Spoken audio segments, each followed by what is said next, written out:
What is going on, guys? I know it's been a long time. Kane, where you been at? Kane, what you been doing? I've been getting to the money, boys. Just because I stopped making videos doesn't mean that the bankroll don't stop. Now, I apologize for, not being around, guys, to be doing these videos, guys. I've been really extremely busy. A lot of stuff been going on in my personal life with a new job and mentoring. I actually started up mentoring a lot of people right now, and things been getting crazy, hectic. But I am glad to be back, guys. And guys, I promise you, I will be consistently making videos. We'll also be doing short form content for these videos, breaking it down for those people that want to watch short content. Expect 2 videos a week as usual. My apologies, guys. So without further ado, let's get into it. So right now we're at $68,733. Obviously it's a Saturday, guys, busy during the week. For the past week, we are down $427.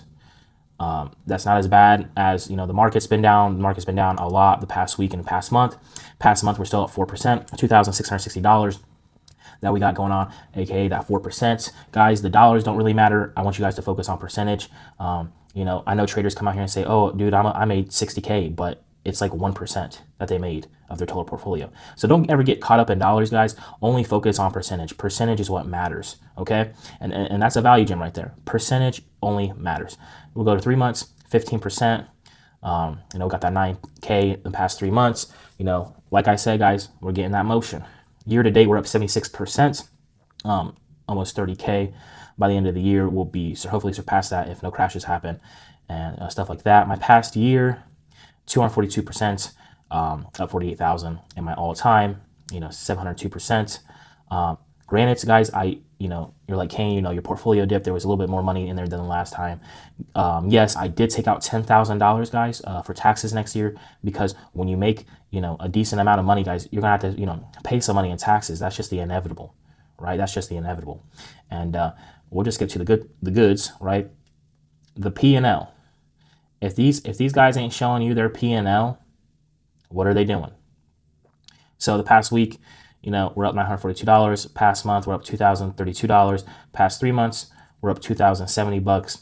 And then year to date, we're up $48,315. And then my max is $47,000. I don't really care about the max. We're focused on the year to date. I've been trading options, guys, for about going on 2 years now. And it's been good. It's been great. It's been amazing. Now, did all this profit come from, like, year to date from options? No. A big bulk obviously came from Palantir ripping, and I've been holding that stock, and I've been telling people about that stock forever. We still got 50 shares, and obviously we're up 760%. Now, granted, I sold the majority of my shares, I think right around $100 or just a little bit under $100, just because, it was a major position in my portfolio. I didn't have that much positions. But yeah, so we're going to keep them Palantir shares long term. That's actually close to my cost basis of Palantir is with the current market value. I think put about 10K in there. We took profits on Meta, Amazon, Google, and a few other of these stocks. Meta, obviously. I keep the partial shares in there just to follow the companies and stuff. SoFi, we're doing decent. We're up 127% on. Guys, I don't really keep that much equity plays in this portfolio. This portfolio is pretty much strictly options. Obviously, we got a little bit of forward. I do forward every now and then when I have like $1,000 or $1,200 left, and I'm like, hey, at least let me get some cash flow. Obviously, I keep my biggest loser. This was my biggest loser. Obviously, Tattooed Chef. There was a hype, you guys know, back then about that stuff, and I fell victim to the trap, and that's why I no longer listen to anybody else about trading or in equity plays. Guys, do your due diligence, do your own research. Guys, just because some other YouTuber or even myself invests in a company or trades a company, please do your due diligence. Please do your due diligence. Do not get caught up and trapped in somebody else's, projections in a stock or their convictions in the stock. You, as a trader or as an investor, you must go within yourself and have that inner knowing of, hey, this stock's going to do what I think it's going to do, and put that money to your highest conviction plays. Tattoo Chef, that was the most dumbest play I ever made in my life, and I lost 10K from that. And how is that going to change somebody's life? A vegan food company? That was retarded. But guys, that was the greatest lesson I ever had was Tattooed Chef.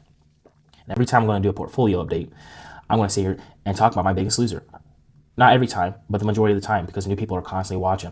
The reason why I tell you guys this is because although it was a big loss for me, a $10,000 loss, it has paid dividends for the rest of my life on how I operate and move with these other stocks. All right. So there's that. AMD, guys, AMD, I mean, it's an equity play right now. Yes, I got a cover call going on AMD right now. You know, we're up. We have ruled this credit because we have gotten a little bit into trouble with AMD, as in rolling down too much and then it started shooting back up, which is fine. I don't want to sell any more shares this year because, you know, if I sell, you know, more money, I'll have to pay a crap ton more in taxes. You know what they say, guys, more money, more problems. You got to move carefully. So what we're doing is we're taking, you know, this cover call at, you know, if the market stays relatively up or relatively stays the same, you know, hopefully we're able to cash in next year on AMD. And if not, we'll keep on selling cover calls on AMD. And the same thing is with Nike, guys. Same thing with Nike. So if I want to keep long-term as equity play, just keep that long-term Bank of America, guys. Some of these, you know, I just had forever. You know, if we look at this, you know, I had it forever. We're up 81%. Nike, kind of went over Nike, guys. Same thing. You know, we are down on it. I don't really care because we're doing a call over it for next year because same thing would happen with AMD. Guys, options are consistent majority of the time, but every now and then you do run into some trouble. So if you want to be an options trader, you do have to have some capital.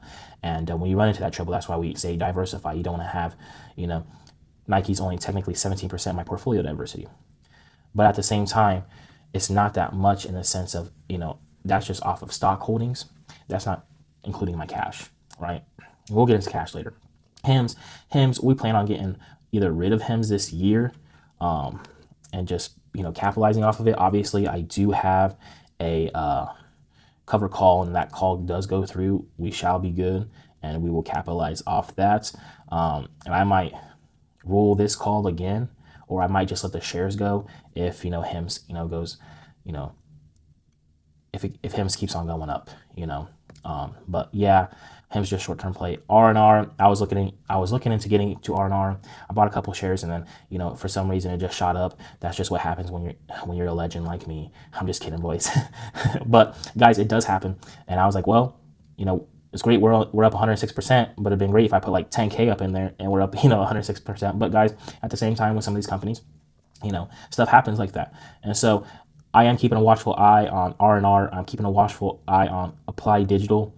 And I do like Nebius. Nebius, I think, is way better than Applied Digital, in my personal opinion, just for balance sheet and just for what Nebius is doing versus what Applied Digital is doing. I think Nebius is just on a whole entire different level. But as you know, Nebius has just, you know, it just, you know, just keeps going up like how Palantir did.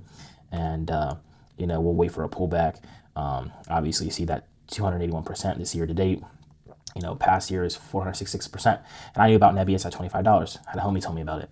So, guys, I just did it to watch Apply Digital. More than likely, if we have a major pullback, and I'm expecting a major pullback, I would say in mid-2026 or late 2026 or the latest early 2027. So I'm expecting a major pullback.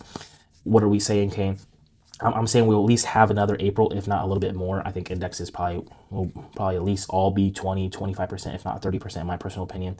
Just because, you know, guys, a lot of stuff's been popping off. You know, valuations are out of control. You know what I'm saying? I love Palantir. I know what Palantir is doing. But, you know, Palantir's PE is almost 600. And, you know, people say, oh, PE don't matter. Well, PE does matter. You know, I've been in the markets for nearly almost a decade, guys. I've been doing this since I was 18 years old. I've been options trading for about 2 years now. I've seen stuff like this happen before, and I've seen stuff, you know, pop. So let's not be, you know, stupid. Okay, XQO, I mean QX. So we got QXO right now. Me and my homie has been discussing this about you know, acquiring and actually building a bigger position in this. If you guys don't know, I'm not going to tell you nothing about this company, and I want you guys to do your own due diligence and give you guys some homework and leave in the comments of what you guys think of QXO. I'm going to be building out a little bit of a decent position. I don't really care for equity plays, like I said, guys, in this portfolio, because in this portfolio, this is straight cash flow. This brings me cash flow, okay? So, okay, what are we working with? So right now we got $28,419 in cash right now. I'm borrowing $17,000 in margin, and we got pending orders of $990. That's obviously going to QXO right now. And so we have a total of $44,428.56 in total of buying power. And what we are going to do is just we're going to keep on selling puts as the markets keep on going up, even though, there was a little bit of a pullback this past week, but we're still good for the past month. Past week, a little bit down, but, past month, they have been still doing good. So in an upward trend, I like to either buy shares of companies outright and capitalize off that and do, and then with the rest of my cash, if I felt like I got enough, a decent amount of equity plays in here, I like to sell cash secure puts in times like this to capitalize as much money as I can. And then if stuff starts reverting back, obviously we do have equity plays that we can sell covered calls until the market does recover. And obviously we do have that $28,000 in cash and $17,000 in margin, and we do have cash on the sidelines. So that's, so far guys, this is my portfolio just for my options trading with, I would say, with a little bit of equity. Now we can hop to my crypto, and we got $1,843 in crypto. Past week we're down 6%, almost 7%. Past month we're down 7%. Past 3 months we're up almost 14%. Year to date we're up 12, almost 13%. Past year 13.5%, and the all-time 38%. So what we really have in here is just primarily XRP. And what I do with XRP, guys, I'm just putting in $100 a month. I think XRP will go up. Now, guys, I'm not crazy in the sense of it's going to go up to $10,000, $1,000, or even $100. But I do think in long term, for it being a utility coin and it doing the stuff that it needs to do, especially with if it actually does replace Swift or actually does help with Swift, I expect this to at least double, or at least go to $10. I would say long term within the next 10 years. Doubling is like, some stuff, takes a while to get there, or it can go to $10, guys, which probably be what, I would say close to a 5x if, say 4.5x right now from where it's at now. We got a little bit of Bitcoin, nothing really, $22, that ain't nothing. We got a little bit of Ethereum, $9, and, basically $10, and then we got 1 USD. Guys, with crypto, I like cash flowing assets, and that's what I do with my options and obviously my main portfolio. But, I am getting into XRP, and maybe, we'll look into some other coins and stuff eventually. Just right now, I'm focusing producing cash flow every single month with this main account. We got the crypto account, and then also have my Roth IRA. We got $6,497 in here. And then the past week, we were down 3%. Past month, we're up 6.5%. Past 3 months, we're up 28%. Year to date, 42, almost 43%. Past year, 72%. All time, and 92%. Now, guys, this was taken from my M1 Finance, and we converted everything over here to Robinhood. So, guys, this is like my equity play. These are where I primarily do a lot of my equity plays. I'm not putting that much cash in there because I'm so focused on my main accounts and getting my cash flow up there, and hopefully surpassing my 9-to-5 income. And eventually, when we surpass my 9-to-5 income, then I will start maxing out this Roth IRA. I know some people are gonna be like, oh, you need to max that out every year. You don't know how much money you're missing. Guys, I know what I'm doing. I've been in the markets. I've studied, and I put the time in, and I put the work in to understand and know what I'm doing. Right, I'm in it to get some freedom, right, at the same time.